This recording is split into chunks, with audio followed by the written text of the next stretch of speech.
Breaking news. Phone tapping కేసులో మాజీ ముఖ్యమంత్రి కేసీఆర్ విచారణకు సంబంధించి బ్రేకింగ్ న్యూస్ ఇది. ఫోన్ ట్యాపింగ్ కేసులో సిట్ విచారణను ఎదుర్కొన్నారు మన ఫిబ్రవరి 1వ తారీఖున ఆదివారం. ఈ సందర్భంగా సిట్ విచారణ సమయంలో కేసీఆర్ ఉక్కిరి బిక్కిరి అయ్యారా? అవును, కేసీఆర్ ఉక్కిరి బిక్కిరి అయ్యారు అనే చర్చ ప్రచారం జరుగుతుంది. కేసీఆర్ను సిట్ గుచ్చి ప్రశ్నించడంపై బిగ్ టీవీ కీలక సమాచారాన్ని సేకరించింది. విచారణకు ముందే ఆ గదిని క్షుణ్ణంగా స్కాన్ చేశారు అధికారులు. ఒకవేళ అక్కడ సీక్రెట్ కెమెరాలు బగ్స్ ఏమైనా అమర్చారా అనే అనుమానంతో మొత్తం స్కాన్ చేసినట్టుగా తెలుస్తోంది. అక్కడ ఎటువంటి సీక్రెట్ కెమెరాలు బగ్స్ లేవని నిర్ధారించుకున్న తర్వాతే కేసీఆర్ విచారణను సిట్ అధికారులు ప్రారంభించారు. కేసీఆర్ గతంలో చేసిన వ్యాఖ్యలను ఇక్కడ అస్త్రాలుగా మలుచుకున్నారు. వాటిపైనే ప్రధానంగా ప్రశ్నలు సంధించినట్టుగా తెలుస్తోంది. కేసీఆర్ గతంలో టెలిగ్రాఫిక్ యాక్ట్ గురించి మాట్లాడారు. సో ఇప్పుడు అధికారులు వెళ్ళిన తర్వాత ముందుగా మీకు టెలిగ్రాఫ్ యాక్ట్ గురించి తెలుసా అని కేసీఆర్ని అడిగినట్టుగా తెలుస్తోంది. గతంలో కేసీఆర్ ప్రశ్నించిన తీరును గుర్తు చేస్తూ ఏకంగా ఆ చట్టం పుస్తకాన్ని ఆయన చేతికిచ్చి చదవమనడం ఇప్పుడు సంచలనంగా మారింది.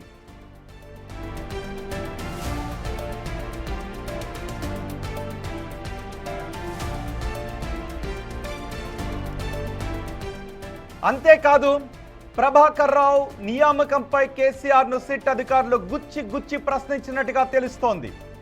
రిటైర్ అయిన వ్యక్తికి నిబంధనలకు విరుద్ధంగా అంత కీలక బాధ్యతలు ఎందుకు అప్పగించారు అని ప్రశ్నించగా ఆయన నియామకాన్ని కేసీఆర్ అంగీకరించారు. కానీ ట్యాపింగ్ వ్యవహారంపై మాత్రం కేసీఆర్ మౌనం వహించారు. రేవంత్ రెడ్డి పొంగులేటితో పాటు సొంత పార్టీ నేత హరీష్ రావు ఫోన్ ట్యాపింగ్ పై డాక్యుమెంట్ ఆధారాలను సిట్ అధికారులు కేసీఆర్ ముందు ఉంచారు.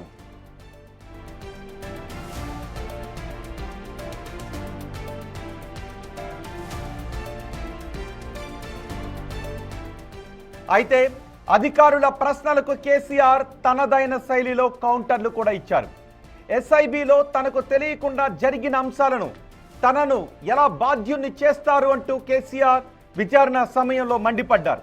ఒక దశలో సెంటిమెంట్ అస్త్రాన్ని ప్రయోగించి ప్రత్యేక రాష్ట్రం తెచ్చిన తనను ఇలా అవమానించటం తగదని ఆగ్రహాన్ని కూడా వ్యక్తం చేశారు కేసీఆర్. చట్టవిరుద్ధమైన పనులకు తాను దూరమని వాదించిన కేసీఆర్ విచారణ పొడవునా అధికారుల ప్రశ్నలకు కొన్నిసార్లు సమాధానం దాటవేసినట్లుగా సమాచారం.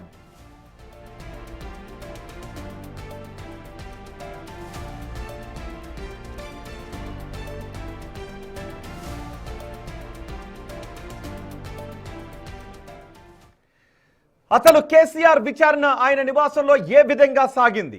ఎటువంటి ప్రశ్నలు కేసీఆర్ ముందు ఉంచారు?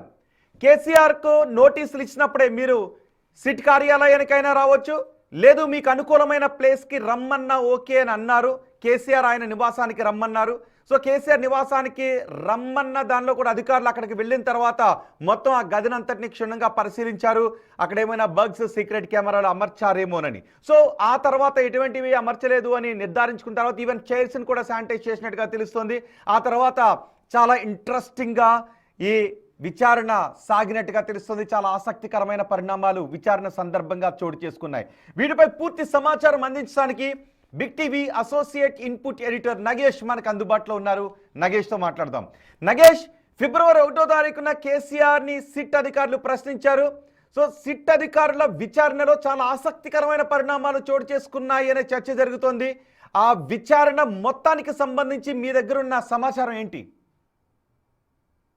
సిట్ అధికారులు నిన్నగాక మొన్న కేసీఆర్ని సుదీర్ఘంగా దాదాపుగా 4 గంటల 50 నిమిషాల పాటు సుదీర్ఘంగా విచారించారు. కానీ ఇంటర్నల్గా జరిగిన సిట్ విచారణ చాలా ఇంట్రెస్టింగ్ ఎలిమెంటే. ఎందుకంటే సిట్ అధికారులు కేసీఆర్ ఇంటికి వెళ్ళినప్పుడు వాళ్ళను నమ్మలేదనేది స్పష్టంగా అర్థమవుతుంది. వాళ్ళు ఒక 4 వెహికల్స్లలో వాళ్ళు వచ్చారు. 4 వెహికల్స్లలో వచ్చిన సందర్భంలో సొంతగా వాళ్ళే కుర్చీలు టేబుల్ తెచ్చుకున్నారు. అంటే ఒకవేళ ఆ టేబుల్లకు కుర్చీలకు ఏమన్నా చిన్న బగ్స్ ఏమన్నా అమర్చి ఉంటారా అన్న అనుమానం కూడా సిట్కు కలిగింది. అంటే టెలిఫోన్ను ట్యాపింగ్ అనేది పక్కన పెడితే కనుక కేసీఆర్ ఇంట్లో కూడా తాము వెళ్ళినప్పుడు అలాంటి అనుమానాలే సిట్ అధికారులు కలిగిన తర్వాత లోపలికి తీసుకెళ్లారు. అక్కడ ఉన్న కేటీఆర్, హరీష్ రావులు మాత్రం కుర్చీలు కూడా మా దగ్గర లేవా, అంటే కుర్చీలు కూడా తీసుకొచ్చి మమ్మల్ని అవమానపరచాలా, టేబుల్ కుర్చీలు తీసుకొచ్చి మీరేం చెప్పదలుచుకున్నారని చెప్పి తీవ్ర ఆగ్రహం సిట్ అధికారులపైన వ్యక్తం చేశారు. ముందు ఇద్దరు వెళ్ళారు, కేఎస్ రావును వెంకటగిరి వెళ్ళారు. వాళ్ళపైన కొంత అసహనం వ్యక్తం చేసిన తర్వాత ఆ టేబుల్ కుర్చీల్ని మళ్ళా పోలీసులు వెనక్కి పంపించారు. ఇక లోపట విచారణకు సంబంధించి Vijay Kumar special branch joint కమిషనర్గా ఉన్నాడు. అంతకుముందు సిట్ వ్యవహారాన్ని తనే చూశాడు. చాలా స్ట్రిక్ట్ ఆఫీసర్గా నేమ్ ఉంది. తను ఏ ఉద్యోగం ఇస్తే ఆ ఉద్యోగం చేస్తాననే రకం. ఎందుకంటే ఒకవేళ తనకి పోస్టింగులు ఇచ్చి రకరకాలుగా మభ్య పెడతా అన్నా కూడా నాకు అవసరం లేదు, మీ ఇంటి ముందు వాచ్మెన్ ఉద్యోగం ఇస్తానన్నా కూడా చేసే వ్యక్తి విజయ్ కుమార్. సో అలాంటి వ్యక్తినే ప్రస్తుతం సిట్ అధికారులు విచారణకు ఎంచుకున్నారు. తను డైరెక్ట్గా వెళ్ళి ఇండియన్ టెలిగ్రాఫ్ యాక్ట్ మీకు తెలుసా అని కేసీఆర్ని అడిగిండు. డైరెక్టే తెలుసా అని చెప్పి కేసీఆర్ చెప్పిండు. ఆ బుక్ ఒకటి కేసీఆర్ చేతిలో పెట్టి ఇది మొత్తం చదవమన్నాడు. మొదట కేసీఆర్ ససేమిరా ఒప్పుకోలేదు, మీరు మాత్రం చదవాల్సిందే అన్నాడు. ఆ బుక్ అప్పచెప్పిన తర్వాత కేసీఆర్ కొన్ని పేజీలు చదివి పక్కన పెట్టాడు. కేసీఆర్ ఇండియన్ టెలిగ్రాఫ్ యాక్ట్ పైన గతంలో ఏమన్నాడో ఒక్కసారి బిగ్ టీవీ స్క్రీన్ పైన చూద్దాం మనం. పోలీసులు ఎప్పుడు ఫోన్ ట్యాపింగ్ చేసినా బాజాప్తాగా టెలిగ్రాఫ్ యాక్ట్ ప్రకారం 1869 టెలిగ్రాఫ్ యాక్ట్ ప్రకారం బాజాప్తా రాష్ట్ర హోమ్ సెక్రటరీ పర్మిషన్ తీసుకొని చేస్తారు. పర్మిషన్ లేకుండా చెయ్యరు. ఇది ఇంగితమైన ప్రతి ఒక్కరికి తెలుసు. తర్వాత తీసుకున్న దాన్ని డిమాలిజ్ చేయొచ్చు అని కూడా ఉంది ఆ చట్టంలో. ఒక నిర్ణీత వ్యవధి తర్వాత వాళ్ళు సేకరించిన సమాచారాన్ని డిమాలిజ్ చేయొచ్చు అని కూడా అదే యాక్ట్లో ఉంది. ఇది తెలియకుండా అదేదో పెద్ద భయంకరమైన వ్యవహారం అన్నట్టు, దాని ఏదో తోకమట్టం ఏదో కొండందో వెలకబట్టుకున్నాం అన్నట్టు ఏమి బట్టి ట్రాష్ గ్యాస్ దాంతో ఏం అయ్యేది. సో 1869 ఇండియన్ టెలిగ్రాఫ్ యాక్ట్ గతంలోనే కేసీఆర్ చదివాడు. అదేదో జరుగుతున్నట్టుగా ఏదైతే డాటా సేకరించినా కూడా వాటిని ధ్వంసం చేయొచ్చు అని చెప్పి కేసీఆర్ స్వయంగా తను చెప్పిన పరిస్థితి. సో చెప్పిన తర్వాత టెలిగ్రాఫ్ యాక్ట్ చదివి వినిపించిన తర్వాత కేసీఆర్ని గుచ్చి రకరకాల ప్రశ్నలు అడిగిరనేది స్పష్టంగా చెప్పచ్చు. ఎందుకంటే 15 మంది అధికారుల బృందంలో 4 ఐపీఎస్ ఆఫీసర్లు ఉన్నారు, 2 ఏసీపీలు ఉన్నారు, 6 సిఐలు ఉన్నారు, 1 ఎస్ఐ ఉన్నాడు, 2 కానిస్టేబుల్, మొత్తం 15 మంది అధికారులు. అంటే రికార్డ్ చేయడం కోసం ఎస్ఐల్ని కానిస్టేబుల్ని ఉపయోగించుకున్న మిగతా అధికారులు మాత్రం ప్రతి విషయాన్ని క్షుణ్ణంగా గమనించే విధంగా పెట్టారు. 2018 నుంచి 23 టైంలో అప్పటి ప్రతిపక్ష నేతలుగా ఉన్న పొంగులేటి శ్రీనివాసరెడ్డి కావచ్చు, పిసిసి ప్రెసిడెంట్ రేవంత్ రెడ్డి కావచ్చు, ఈటల రాజేందర్ తన సొంత మేనల్లుడు హరీష్ రావు ఫోన్లని ఎందుకు కంటిన్యూగా టాప్ చేశారన్న ప్రశ్నకి కేసీఆర్ నుంచి కొంత మౌనమే సమాధానం వచ్చింది. వాటికి సంబంధించి మీరు కంటిన్యూగా చేశారని చెప్పి ఏదైతే ఆ నెంబర్స్ ఉన్న ఫోన్ నెంబర్ లిస్ట్ ఉంటుందో ఆ లిస్టును కూడా డైరెక్ట్గా కేసీఆర్ ముందుంచారు. కేసీఆర్ ఆ నెంబర్లను చూశాడు, కానీ సైలెన్స్ వహించాడు.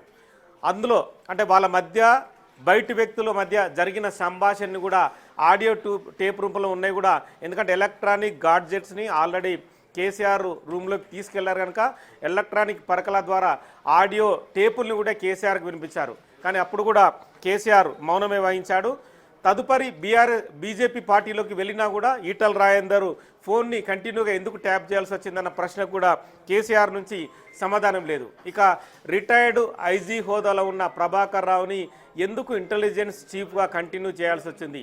ఇది పోలీస్ రూల్స్కు విరుద్ధం కాదా? ఎందుకంటే వన్స్ పోలీసు ఉద్యోగం వదిలిన తర్వాత ఆ వ్యక్తికి ఏ బాధ్యత ఉంటుంది? తను ఇంటెలిజెన్స్ చీఫ్గా బాధ్యత వహించడానికి ఇక వేరే అధికారులు తెలంగాణ రాష్ట్రంలో లేరా? చాలామంది సీనియర్ ఐపీఎస్ అధికారులు ఉన్నారు. ఆ బాధ్యత అనేది చాలా కఠినత్వంతో కూడుకున్నది. ప్రతిదీ కూడా రహస్యాన్ని మెయింటైన్ చేయాల్సింది. కేవలం మీకు దగ్గరి బంధువనా, లేదంటే మీకు ఆల్రెడీ ప్రభాకర్ రావు గతంలో ఇంటెలిజెన్స్ చీఫ్గా అంటే మొదట డిఐజీగా ఉన్నప్పుడు అప్పచెప్పాడు, అది కూడా ఐజీ పోస్ట్ కాదు. తదుపరి ఐజీగా ప్రమోషన్ అయిన తర్వాత తను కంటిన్యూ అయ్యాడు, అక్కడే రిటైర్మెంట్ అయ్యాడు. రిటైర్మెంట్ అయిన తర్వాత కూడా మళ్ళీ 2 ఏళ్ల పాటు కొనసాగించాడు. ఇదంతా తప్పుడు వ్యవహారం కాదన్న దానికి కేసీఆర్ నుంచి మాత్రం సరైన సమాధానం వచ్చింది. ఆ నియామకం అనేది తాను ఉన్నప్పుడే జరిగింది. ముఖ్యమంత్రి హోదాలో ఆ నియామకాన్ని చేశానని చెప్పుకొచ్చిన పరిస్థితి. ఇక మిగతా ప్రశ్నలకు సంబంధించి ఎక్స్టెన్షన్ ఇచ్చానని చెప్పి తాను చెప్పుకొచ్చారు. తాను చట్టవిరుద్ధమైన పనులు చేసే వాళ్ళకు, చట్ట వ్యతిరేక పనులు చేసే వాళ్ళకి ఎక్కడ సపోర్ట్ చేయనని చెప్పి తదుపరి కొంత ఆవేదన వ్యక్తం చేసినట్టుగా తెలుస్తుంది. మిగతా ఫోన్ ట్యాపింగ్ వ్యవహారంలో 650 మంది సాక్ష్యాలకు సంబంధించి కూడా చాలా ప్రూఫ్ల్ని విజయ్ కుమార్ సిట్ అధికారిగా ఉన్న విజయ్ కుమార్ కేసీఆర్కు చూపించాడు. అందులో చాలామంది ఇంట్రెస్టింగ్గా ఉన్న అంటే హరీష్ రావు సొంత మేనల్లుడు ఫోన్ ట్యాపింగ్ చేసిన సందర్భంలో మీ మేనల్లుడిని కూడా ఇదే ప్రశ్న అడిగాం, కానీ తను మాత్రం సమాధానము ఇయ్యని పరిస్థితి, మౌనం వహించాడు. మరి ఎందుకు ట్యాప్ చేయాల్సి వచ్చిందన్న ప్రశ్న కూడా సమాధానం లేదు. ఇంకా మిగతా ఈటల రాజేందర్ కానీ, రఘునందన్ రావు కానీ, బండి సంజయ్ కానీ, మహేష్ కుమార్ గౌడ్ కావచ్చు, ఇంకా చాలామంది కాంగ్రెస్ నేతలు, బీజేపీ, బీఆర్ఎస్ నేతలు అందరి సాక్ష్యాలను కూడా వాటన్నిటిని కూడా కేసీఆర్ ముందుని కొన్ని ఇంపార్టెంట్ చూపించారు. ఆడియో టేపులు కూడా వినిపించారు. కానీ అవన్నీ ఎస్ఐబి హోదాలో వాళ్ళు చేసుకుంటే, ఇంటెలిజెన్స్ హోదాలో వాళ్ళు చేసుకుంటే నాకేం సంబంధం, నాకెందుకు అంటగడుతున్నారని చెప్పి కేసీఆర్ ప్రశ్నించాడు. కానీ ఆ రూమ్లోకి అంటే కేసీఆర్ రూమ్లోకి అంటే 2వ ఫ్లోర్లో ఉన్న రూమ్లోకి వెళ్ళిన తర్వాత చాలా ఇంట్రెస్టింగ్ వ్యవహారమే. మొదట ఆ రూమ్ అంతటిని కూడా శానిటైజ్ చేశారు. అంటే ఎక్కడైనా బగ్స్ పెట్టారా, లేదంటే రికార్డింగ్కు సంబంధించిన ఏమైనా పరికరాలని ఎక్కడైనా అమర్చారని చెప్పి ముందే సిట్టు అధికారులు అనుమానించారు. ఆ రూమ్ని పూర్తిగా శానిటైజ్ చేసుకున్న తర్వాతనే తమ ఆధీనంలోకి తీసుకున్నారు.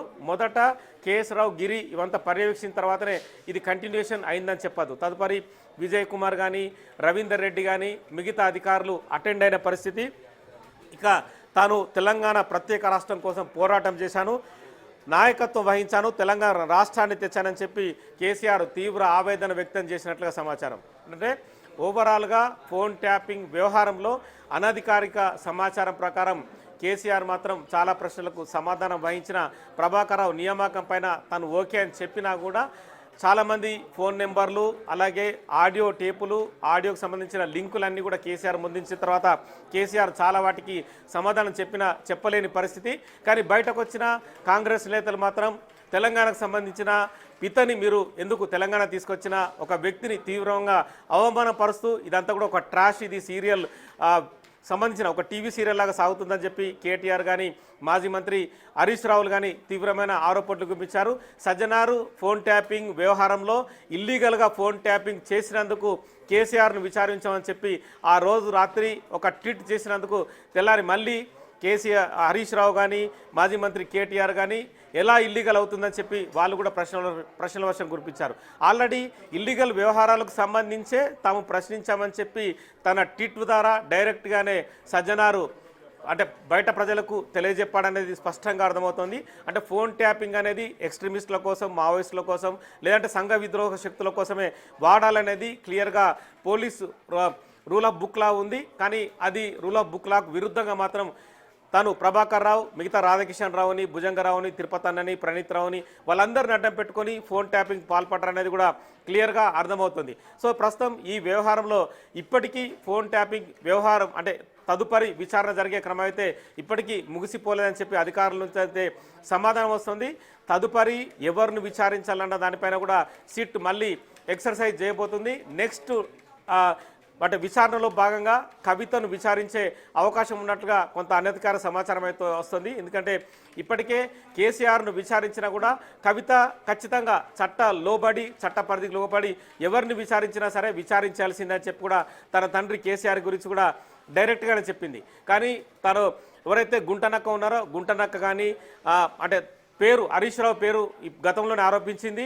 అలాగే సంతోష్ రావు మొత్తం ప్రగతి భవన్ని తన చేతులకు తీసుకొని ఈ వ్యవహారాలన్నిటికీ తను బాధ్యుడని చెప్పి వాళ్ళందరి మీద ఆరోపించింది. కాబట్టి నెక్స్ట్ లెవెల్లో కవిత విచారణ జరిగితే చాలా ఇంట్రెస్టింగ్ ఎలిమెంట్సే బయటకు వచ్చే అవకాశం కనిపిస్తుంది. ఎందుకంటే ప్రగతి భవన్ లోపల ఉండి చాలా వ్యవహారాలకి తను అంటే ప్రత్యక్షంగా చూసిన సాక్షి కావచ్చు. అలాగే మాజీ ముఖ్యమంత్రి కేసీఆర్ కూతురు కూడా కవిత ఉంది కాబట్టి ఖచ్చితంగా మిగతా ఎలిమెంట్స్కి సంబంధించి కవిత ఒకవేళ నోటీస్ ఇచ్చి సాక్షిగా విచారిస్తే మాత్రం ఈ కేసులో మరిన్ని మలుపులు కొంత ముందుకెళ్లే అవకాశం అయితే కనిపిస్తుంది.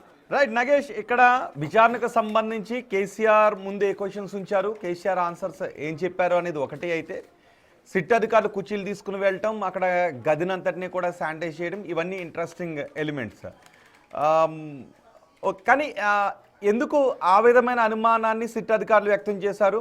రెండు, మొత్తం విచారణలో కేసీఆర్ దగ్గర నుంచి సిట్ అధికారులకు కావాల్సిన ఆన్సర్స్ వచ్చాయా? కేసీఆర్ ఎక్కడైనా ఇబ్బంది పడ్డ పరిస్థితులు ఉన్నాయా? ఇంకోసారి కేసీఆర్ని విచారించే అవకాశాలు ఏమన్నా ఉన్నాయా? తదుపరి విచారణకైతే కేసీఆర్ను విచారించే అవకాశాలు లేవు. ఎందుకంటే సుదీర్ఘంగా 4 గంటల 50 నిమిషాల పాటు అంటే 3 గంటల నుంచి మొదలుకొని దాదాపుగా 6 గంటల అంటే 7 గంటల 50 నిమిషాల వరకు కంటిన్యూగా విచారణ కొనసాగింది. ఎక్కడ కూడా సిట్ అధికారిగా ఉన్న విజయ్ కుమారి తను బ్యాక్ స్టెప్ వేయడం కానీ తన దగ్గర తీసుకొచ్చిన 2 ట్రంక్ పెట్టెలు తీసుకొచ్చిండు. అంటే విచారణకు సంబంధించి గతంలో జరిగిన పూర్తి తతంగం ఏదైతే ఉందో 650 మందిని గతంలో విచారించిన స్టేట్మెంట్స్ అన్నీ కలుపుకొని ఆడియో టేపులతో సహా పూర్తిగా 2 ట్రంక్ పెట్టెల్లో మనం మామూలుగా పిల్లల్ని హాస్టల్కి పంపిస్తే ట్రంక్ పెట్టెలు ఏవైతే కొంటామో ఆ 2 ట్రంక్ పెట్టెలతో పాటు చాలా రికార్డ్ బుక్స్ అన్నింటినీ కూడా 2వ ఫ్లోర్కు తీసుకెళ్ళి మొత్తం ఓవరాల్గా కేసీఆర్ దగ్గర నుంచి ఎలాంటి సమాచారం రాబట్టాలో ఆ సమాచారాన్ని అంతా పూర్తిగా రాబట్టారు. తదుపరి అది ఛార్జ్షీట్ రూపంలో వేసిన తర్వాత అందులో కేసీఆర్ స్టేట్మెంట్ అనేది కూడా ఒకవేళ కోర్టు నుంచి బయటకు వస్తే మాత్రం ఖచ్చితంగా మేజర్ ఇంట్రెస్టింగ్ ఎలిమెంట్ ఉంటుంది. చాలా ప్రశ్నలకు కేసీఆర్ మౌనం వహించిన, కొన్ని ప్రశ్నలకు సమాధానం చెప్పకుండా ఫైనల్గా తను మాత్రం తెలంగాణ రాష్ట్రం తీసుకొచ్చిన వ్యక్తిని అవమానపరిచే విధంగా ఉందన్న ఒక ఆవేదన మాత్రం ఖచ్చితంగా అర్థం చేసుకోవచ్చు. ఎందుకంటే అలాంటి ప్రశ్నలనే ఖచ్చితంగా విజయ్ కుమార్ అడిగి ఉంటాడు. ఎందుకంటే విజయ్ కుమారు 2 ఏళ్ల క్రితం ఈ కేసు ప్రారంభమైనప్పటి నుంచి అధికారిగా ఉన్నాడు. ఇంతకుముందు కొంతమందిని తాను విచారించినా కూడా చాలా మందిని విచారించే క్రమంలో అంటే కేటీఆర్ కానీ హరీష్ రావు కానీ సంతోష్ రావుని విచారించే క్రమంలో విజయ్ కుమార్ ఎక్కడ ముందుకు రాలేదు. కానీ కేసీఆర్ వ్యవహారాలు మాత్రం విజయ్ కుమారే ముందుకొచ్చాడు. విజయ్ కుమారే ప్రశ్నల వర్షం కురిపించాడు. చాలా ప్రశ్నలకు కేసీఆర్ నుంచి ఆన్సర్ లేదు. కేసీఆర్ మౌనం వహిస్తూ అధికారుల ముఖం చూడడం తప్పితే తాను అంటే తప్పు చేసిన భావన కొంత కనిపించింది అని మాత్రం అధికారుల నుంచి అయితే సమాధానం వస్తుంది. సో తదుపరి విషయాలు ఎలా ఉన్నా ఇన్వెస్టిగేషన్ క్రమం అయితే అధికారులు అనుకున్నట్టుగానే జరిగిందని చెప్పి తెలుస్తుంది. నెక్స్ట్ తదుపరి విచారణలో భాగంగా కవితను విచారిస్తే కనుక ఇవన్నీ క్రోడీకరించి నెక్స్ట్ స్టెప్ ఏం వేయాలనేది కూడా సిట్ తదుపరి నిర్ణయించే అవకాశం ఉంది. రైట్ నాగేష్, ఫోన్ ట్యాపింగ్ కేసులో 1వ తారీఖున ఫిబ్రవరి 1వ తారీఖున సిట్ అధికారులు కేసీఆర్ను ఆయన నివాసంలో విచారించారు. అయితే విచారణ సందర్భంగా కొన్ని ఆసక్తికర పరిణామాలు చోటు చేసుకున్నాయి. సిట్ అధికారులే కుర్చీలను తమ కార్యాలయం నుంచి కేసీఆర్ నివాసానికి తీసుకుని వెళ్లారు. అంతేకాదు కేసీఆర్ను విచారించే గదిని మొత్తం శానిటైజ్ చేశారు, క్షుణ్ణంగా పరిశీలించారు. ఎక్కడైనా సీక్రెట్ కెమెరాలు బగ్స్ ఉన్నాయేమో అనే అనుమానంతో మొత్తం సెర్చ్ చేసినట్టుగా తెలుస్తోంది. అంతేకాదు ఈ విచారణలో కేసీఆర్ కొంత ఉక్కిరిబిక్కిరి అయ్యారు అనే చర్చ జరుగుతోంది. కేసీఆర్ సిట్ అధికారులు గుచ్చి ప్రశ్నించినట్టుగా తెలుస్తోంది. అంతేకాదు గతంలో కేసీఆర్ మాట్లాడినటువంటి మాటలకు టెలిగ్రాఫ్ యాక్ట్కి సంబంధించి కేసీఆర్ మాట్లాడినటువంటి మాటలకి సంబంధించి కొంత వివరణ తీసుకునే ప్రయత్నం చేశారు. ఆయన ముందు చట్టం ప్రతిని ఉంచి ఈ చట్టాన్ని మీరు చదివితే గతంలో ఎందుకు ఇలా మాట్లాడారు, లేదు అంటే ఒకసారి చదవండి అని మళ్ళీ కేసీఆర్ చేత చదివించే ప్రయత్నం చేశారు. ఎందుకంటే సేకరించినటువంటి ఎవిడెన్స్ను డిస్ట్రాయ్ చేసే అధికారం చట్టమే అధికారులకు ఇచ్చింది అని గతంలో కేసీఆర్ మాట్లాడినటువంటి మాటల నేపథ్యంలోనే ఇలా చట్టం ప్రతిని ఇంకొకసారి చదవండి అని అడిగినట్టుగా తెలుస్తుంది. వీటికి అంతేకాదు ఎస్ఐబి చీఫ్ నియామకమే చట్ట విరుద్ధంగా జరిగింది అని ఆరోపణల నేపథ్యంలో ఎందుకు ఎస్ఐబి చీఫ్గా ఒక రిటైర్డ్ అయినటువంటి వ్యక్తిని నియమించారు, అది చట్ట విరుద్ధం అని మీకు తెలియదా లాంటి క్వశ్చన్స్ని ఆయన ముందు ఉంచినప్పుడు ఆయన కొంత మౌనం వహించినట్టుగా తెలుస్తోంది. ఒక దశలో నేను తెలంగాణ రాష్ట్రం కోసం ఉద్యమించాను, ప్రాణాలకు తెగించి తెలంగాణ రాష్ట్రం కోసం పోరాడాను అనే సెంటిమెంట్ని కూడా అధికారుల ముందు ఉంచినట్టుగా తెలుస్తుంది. మరి చూద్దాం భవిష్యత్తులో విచారణకు సంబంధించి ఇంకా ఎటువంటి మలుపులు చోటు చేసుకోబోతున్నాయి, ఫోన్ ట్యాపింగ్ అంశం ఎటువంటి టర్న్స్ తీసుకోబోతుంది అన్నది చూడాల్సినటువంటి అంశం.